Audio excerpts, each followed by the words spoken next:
In this video, we'll explain every strongest ship in one piece, starting with the Oro Jackson. The Oro Jackson is not just a ship, it is history floating on water.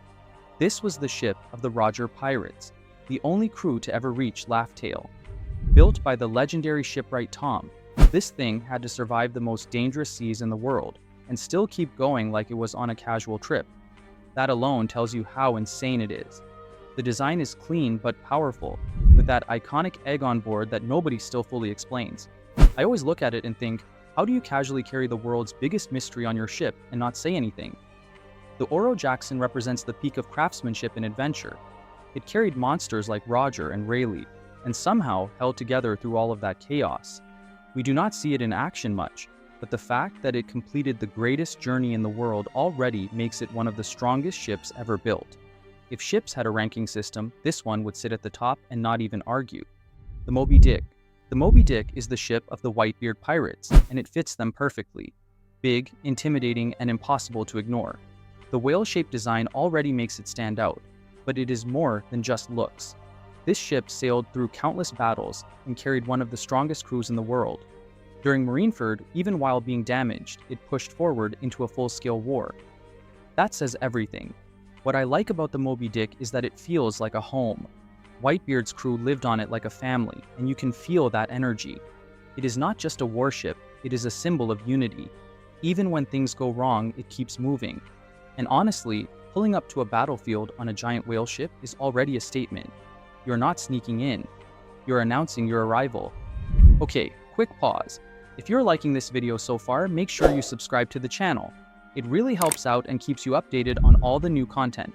Let's continue now. The Thousand Sunny. The Thousand Sunny is probably the most balanced ship in the series. Built by Frankie using atom wood, one of the strongest materials in the world, this ship is designed to survive anything. And it pretty much does. It has weapons, defense systems, and even special features like the Coupe de Burst, which literally launches the ship into the air. I remember seeing that for the first time and thinking, okay, ships can fly now. Good to know. The Sunny is not just strong, it is versatile. It can handle underwater travel, high-speed escapes, and direct combat situations. But what makes it special is the connection with the crew. This is their home, their safe place in the middle of chaos. And somehow, it also has a lion face that looks happy no matter what is happening, which is kind of comforting and slightly unsettling at the same time. The Going Merry. The Going Merry might not be the strongest ship physically, but emotionally, it is undefeated. This was the first real ship of the Straw Hat crew, carrying them through East Blue and into the Grand Line. It survived battles it had no business surviving, storms, attacks, impossible situations, and it kept going. Even when it was falling apart, it still showed up one last time to save the crew at Eni's lobby. That moment alone puts it on this list. I still think it is crazy that a ship made people cry like that. The Merry represents the early journey, when everything was new and simple. It was not built to last forever, but it gave everything it had. And honestly, sometimes that is more impressive than being indestructible. Strength is not always about durability. Sometimes it is about heart. And somehow, this ship had a lot of it. The Queen Mama Chanter. The Queen Mama Chanter is Big Mom's flagship, and it is exactly what you would expect. Massive, loud, and slightly terrifying. The design looks like a giant dessert, which feels very on-brand for Big Mom. But do not let that fool you. This ship is heavily armed and carries one of the strongest pirate crews in the world. It moves with purpose and control, supported by a well-organized system. During Whole Cake Island, this ship is constantly chasing the Straw Hats, and it never feels slow or weak. What stands out is how everything about it reflects Big Mom's personality. Sweet on the outside, dangerous on the inside. Also, the fact that an entire Yonko crew operates out of what looks like a floating cake still feels unreal, only in one piece. The Saber of Zebec. The Saber of Zebec is not just a name, it is a message. Blackbeard does not do things randomly. Naming his ship after Zebec directly hints at a deeper connection between them. Recent manga developments and theories push this further, suggesting Blackbeard could be Zebec's son, making the name feel less like admiration and more like inheritance. His ship itself carries a chilling detail, its 3 skulls, or heads, motif, which many believe reflects Blackbeard's abnormal nature, possibly multiple personalities, or something even deeper tied to his body. The crew mirrors that same chaos, filled with dangerous individuals driven by ambition, just like the Rock's pirates.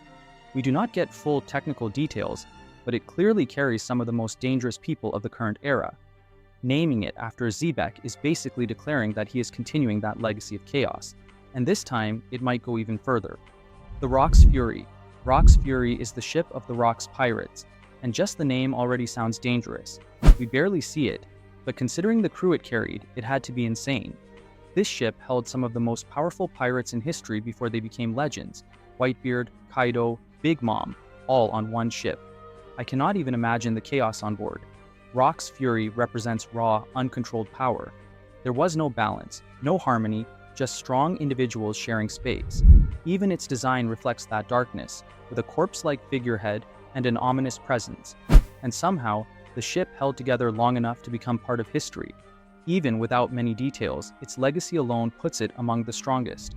Because if your crew is that dangerous, your ship has to keep up, or it is not surviving the first week. The Thriller Bark. Thriller Bark is not just a ship, it is an island pretending to be a ship. This thing is massive.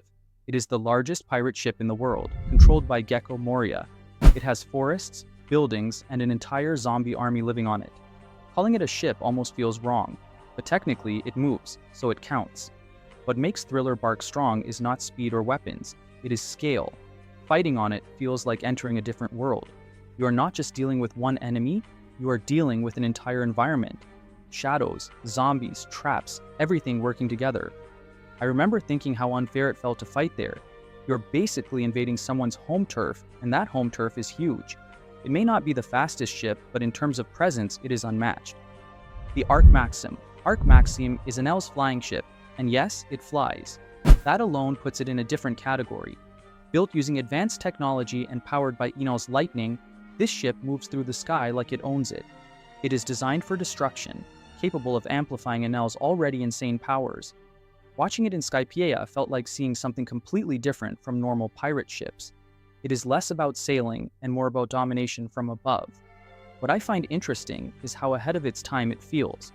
Flying ships are not common in One Piece, and this one actually works perfectly. It represents Enel's god complex. Why sail the seas when you can rule the sky? And honestly, if Luffy was not the perfect counter, this ship could have been a much bigger problem. The Polar Tang.